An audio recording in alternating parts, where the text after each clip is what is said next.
हम्म.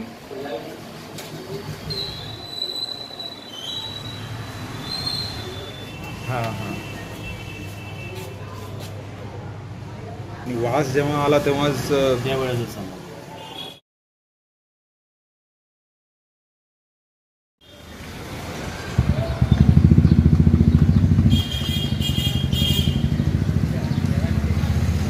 श्रीमती सरस्वती भास्कर पवार, उम्र है 40 से 42 साल की डेड बॉडी सती अपार्टमेंट उल्लासनगर 3, वहाँ लिफ्ट का जो ग्राउंड फ्लोर है उसके नीचे 5 फीट खड्डे में उनकी लाश मिली। प्रथम दर्शनी एक अपघात का मामला लगता है, उसके बारे में ईडीआर दाखिल है सेंट्रल पुलिस स्टेशन उल्लासनगर में, उसकी तहकीकात जारी है।